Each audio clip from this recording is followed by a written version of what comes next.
बिस्मिल्लाहिर्रहमानिर्रहीम। दर्स नंबर 6।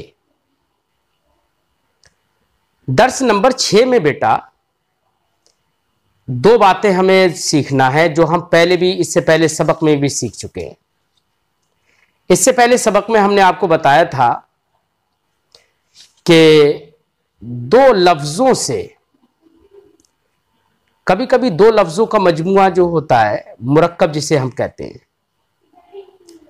वो कभी सेंटेंस होता है और कभी सेंटेंस नहीं होता है।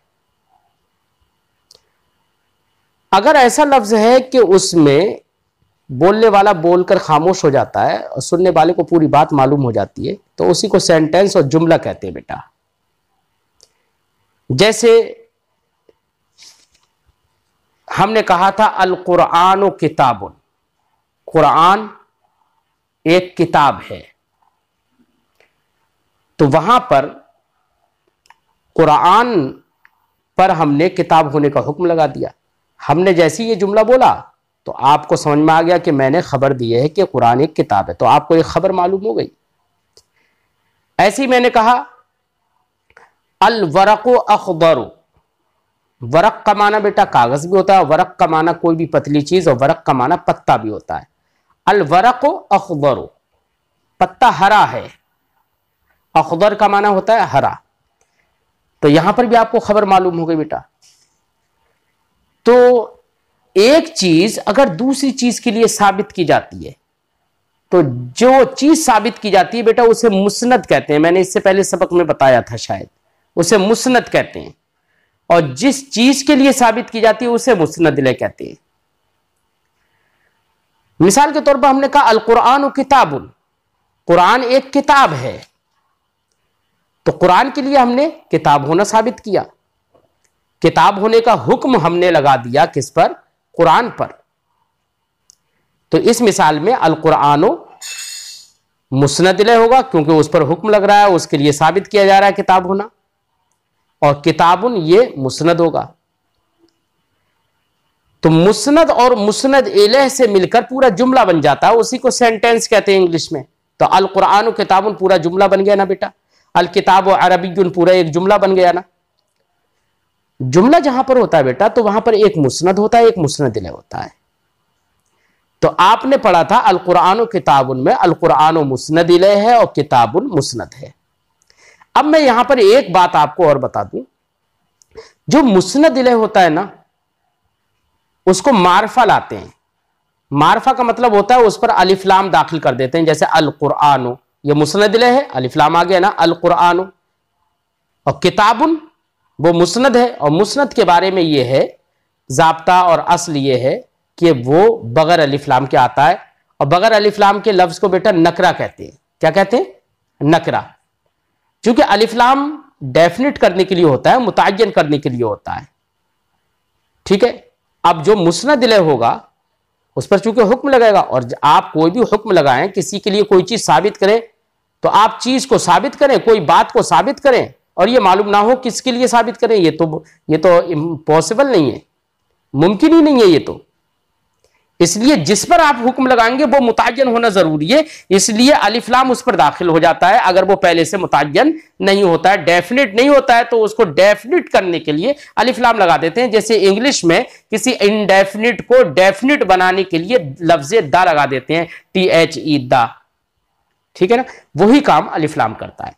तो मैं जो बता रहा हूं वो ये कि जो मुस्नद इलैह होता है बेटा उसको मारफा होना चाहिए, यानी अलिफ लाम उस पर हो, या वो किसी ना किसी का नाम हो। अगर कॉमन नाउन है तो उस पर हम अलिफ लाम लगा देंगे मुस्नद इलैह पर, और अगर प्रॉपर नाउन है तो वो पहले ही से मुतय्यन है, डेफिनेट है, तो उस पर अलिफ लाम लगाने की जरूरत नहीं है, जैसे कि किसी का नाम हो। ठीक है। और जो मुस्नद होता है बेटा उसमें असल ये होता है कि अलिफ लाम ना लगाया जाए।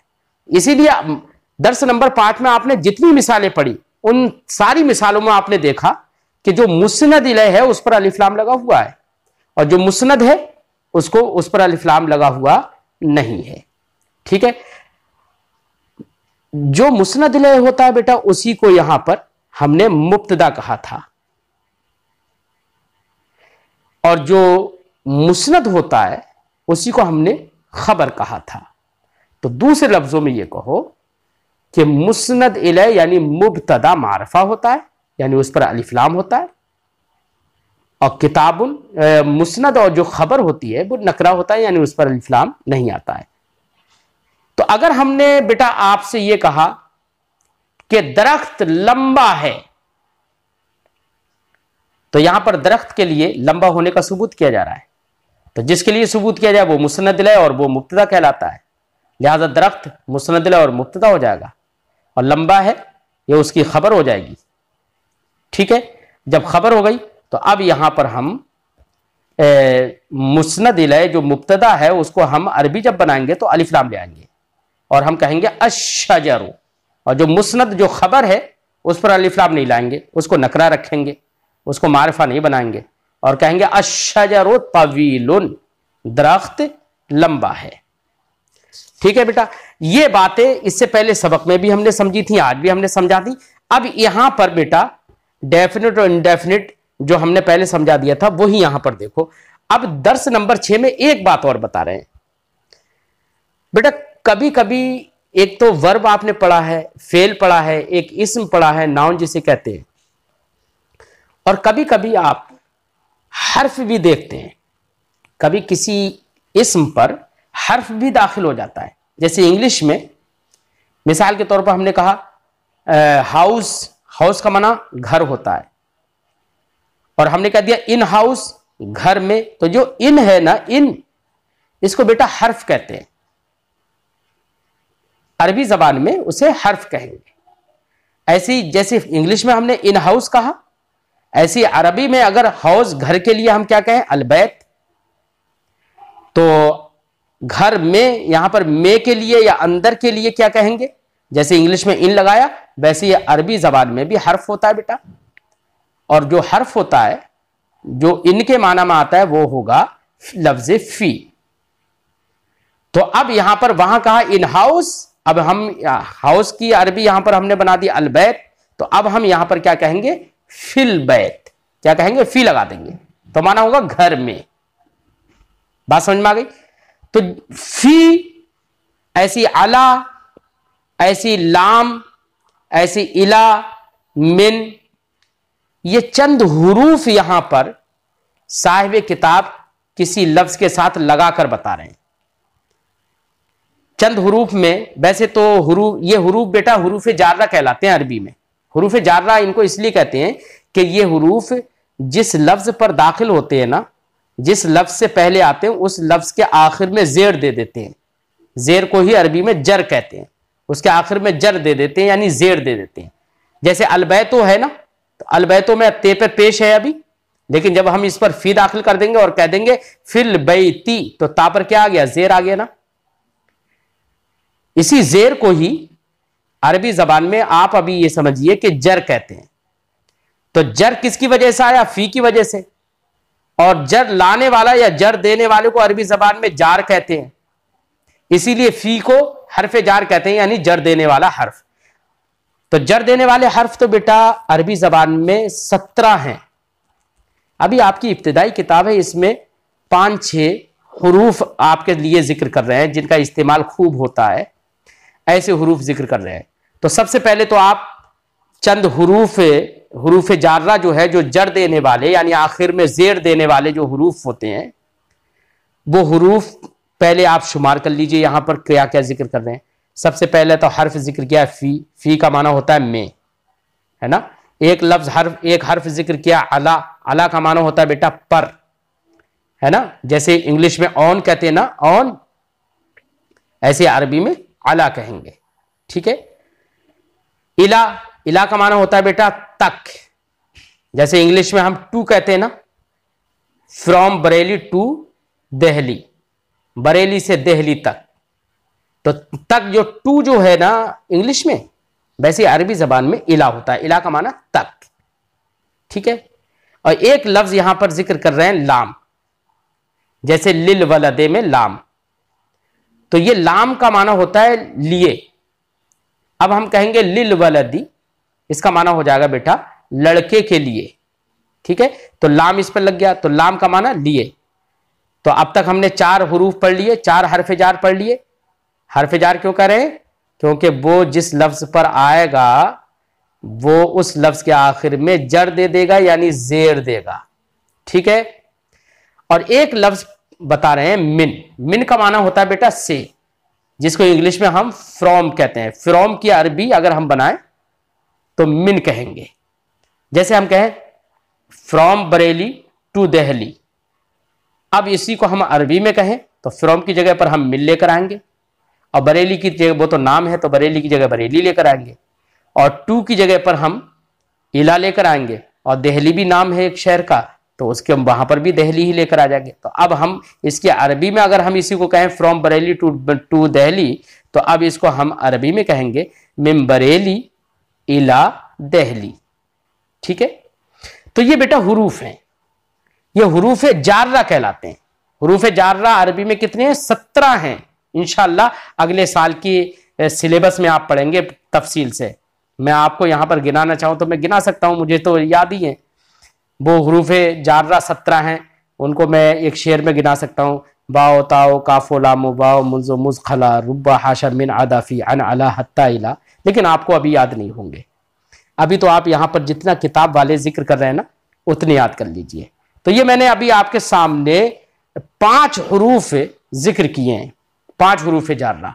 इनको हुरूफ जार्रा क्यों कहते हैं ये जहन में रखना। क्यों कहते हैं? इसलिए इनको हुरूफ जार्रा कहते हैं कि जार्रा का मतलब होता है जर देने वाला, और जर कहते हैं जेर को।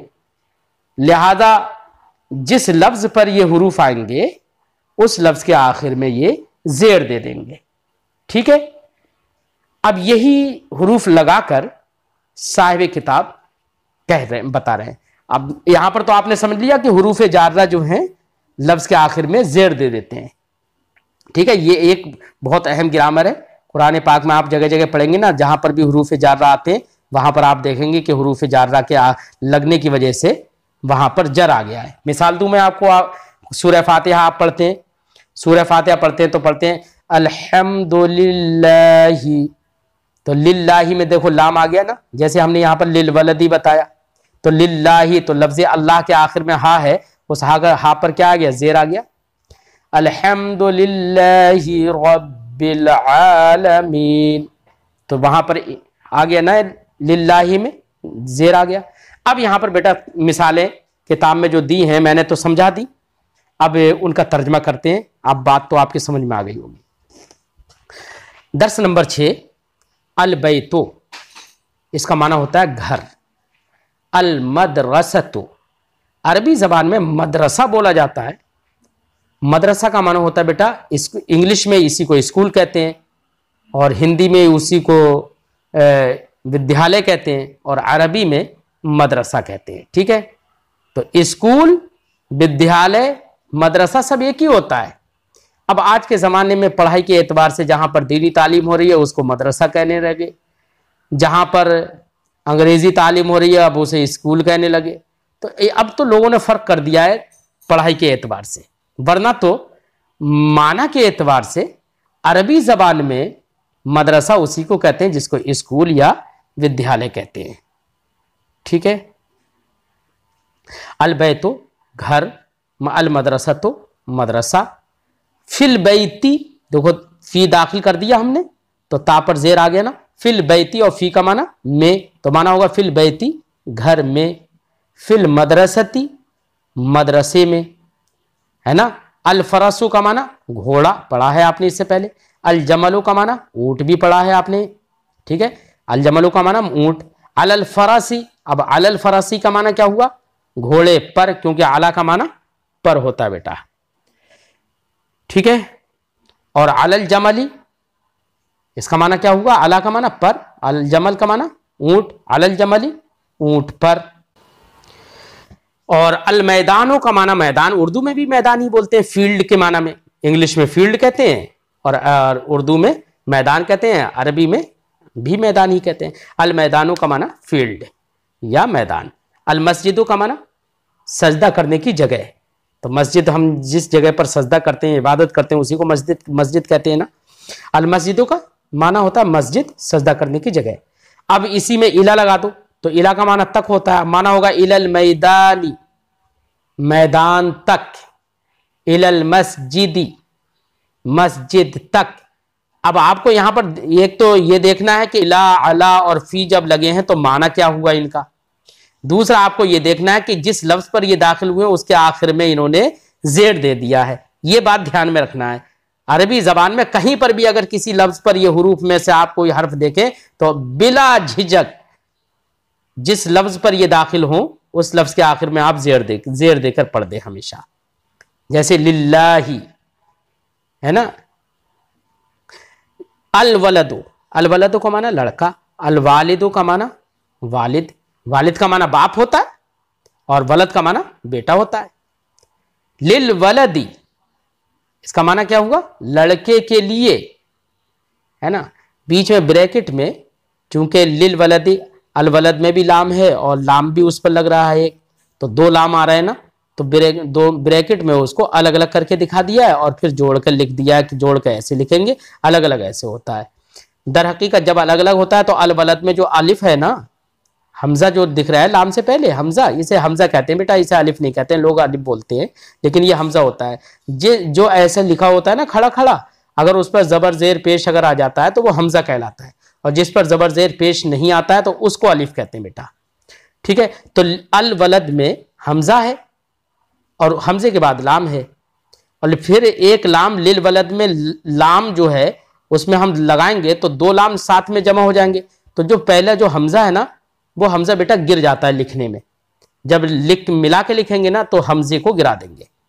ठीक है, तो इसीलिए इन्होंने दिखाया है कि देखो अलग अलग जब थे तो लिल वलदे तो हमजा वो लगा हुआ था लाम से पहले, और जब मिला के लिख दिया तो वही हमजा गिर गया। ये भी एक जाब्ता है, ये भी एक ग्रामर है अरबी का, जिसको आप तफसील से अगले पढ़ेंगे। अभी तो शुरुआती किताबें, अभी बहुत ज़्यादा गहराई और बारीकी की बातें हम आपको नहीं बता सकते। फरमाते लिल वलदी, लड़के के लिए, लिल वालिदी, वालिद के लिए, अल बैतो, अल बैतो का माना घर, अल मदरसतो का माना मदरसा। अब बेटा मुझे बताओ, मिनल बैती, मिन का माना क्या पढ़ा आपने? से, तो अब मिनल बैती का माना होगा घर से। मिनल मदरसती, मदरसे से, स्कूल से, है ना। फिल कुरानी, कुरान में, फी का माना में। मिनल्लाही, अल्लाह से या अल्लाह की तरफ से, ये भी तर्जुमा कर सकते हो। मिनल बैती, घर से।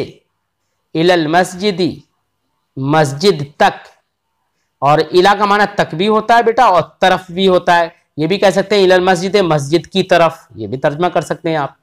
इलल मैदानी, मैदान तक या मैदान की तरफ। फिल लइबी, अल लइब का माना बेटा पढ़ चुके इससे पहले खेल, है ना। फिल लइबी, खेल में। लिल्लाही, लाम का माना पढ़ लिया है लिए, तो लिल्लाही, अल्लाह के लिए। लिल वलदी, लड़के के लिए। अलल वालिदी, अला का माना पर, तो अलल वालिदी का माना होगा वालिद पर। ठीक है बेटा, इतनी बातें समझ में आ गई। ये जो बीच में नीचे नोट लिखा हुआ है ना, तो उसके बारे में साहिब किताब फरमाते हैं कि लाम लगाने की काफ़ी मशक कराई जाए। अलिफ लाम वाले इस्म पर लाम लगाने से अलिफ लाम में जो हमज़ा है ना, वो हमज़ा कह रहे हैं गिर जाता है, जो अभी मैंने आपको समझाया था। ठीक है, इसलिए लाम लगाकर लिखने की खूब कोशिश करें बेटा। अब देखो नीचे एक तो आपको अरबी बनाना है ना, चूँकि आपने हुरूफ जारा पढ़ लिए तो कौन से हर्फ का माना क्या होता है, किसी लफ्ज़ पे लगेगा तो कैसे माना होगा, तो उसको जहन में रखना है। और फिर ये अरबी बनाना है। तर्जमा करो लिखा है ना, तर्जमा करने का मतलब ये अरबी में तर्जमा करो, अरबी में ट्रांसलेट करो, ट्रांसलेट इनटू अरबी, अरबी के अंदर ट्रांसलेट करो। मदरसे में एक दो मैं मिसालें आपको करके दिखा दे रहा हूं, फिर उसके बाद आप करके खुद से लाएंगे। मदरसा में, तो अब में मदरसा की अल मदरसा हो गई अरबी, में की अरबी फी आ गई, तो आप कह देंगे फिल मदरसती। ठीक है ना। घर में, तो घर की अरबी अलबैत हो गई और में की अरबी फी हो गई, तो अब हम कहेंगे घर में यानी फिल बैती। इस तरीके से बेटा सब जितने अल्फाज नीचे लिखे हैं उर्दू के, सबके आपको अरबी बनाना है। ठीक है, ये अरबी बनाकर आपको भेजना है। पहले आपको उर्दू लिखना है, फिर उसके सामने उसकी अरबी लिखना है। गलतियां मत करना। एक तो ये अरबी बनाना है, दूसरा काम आपको नीचे है हरकत लगाओ, लिखो और पढ़ो। देखो नीचे है ना फिल कुरान। अब देखो इसमें इन्होंने कहीं पर हरकतें यानी जबर जेर पेश नहीं लगाए हैं। अब ये जबर जेर पेश बेटा आपको लगाना है। कैसे लगाना है? फिल कुरानी, चूंकि हमने बता दिया कि हरफ जार जब किसी लफ्ज पर दाखिल होता है तो उसके आखिर में क्या आता है? जेर आ जाता है। तो अब फिल कुरान देखो नून के आखिर में इन्होंने कोई एराब नहीं लगाया। एराब यानी हर ना जबर लगाया, ना जेर लगाया, ना पेश लगाया, कुछ नहीं लगाया। अब मुझे आप बताओगे कि फिल कुरान की नून पर क्या आएगा? ये जैसे हिमारुन है, कल्बुन है, यहां पर कुछ लफ्ज ऐसे दिए हैं जिस पर अलिफ लाम नहीं है। ठीक है, तो इनमें इनके तर्जमा करने में आपको ध्यान रखना है, क्योंकि अलिफ लाम नहीं है तो आप इसका तर्जमा करेंगे कोई गधा या कोई कुत्ता। ठीक है, और चूंकि अलिफ लाम नहीं है तो मैंने आपको इससे पहले बताया था जब अलिफ लाम किसी लफ्ज पर नहीं होता तो उस पर तनवीन आ जाती है। तो अब यहां पर आप तनवीन लगाएंगे, हिमारुन, कल्बुन। और जिन जिन लफ्जों पर अलिफ लाम दाखिल है मैंने आपको बताया था उस पर तनवीन नहीं आती है, इसलिए जिन अल्फाज पर अलिफ लाम दाखिल है वहां पर यह भी ध्यान रखना है कि आपको तनवीन नहीं लाना है। ठीक है, इन चीजों का ध्यान रखना है बेटा। और बाकी इंशाल्लाह आप लोग, मुझे उम्मीद है कि बना लेंगे अरबी सही से, कायदे से बनाएंगे।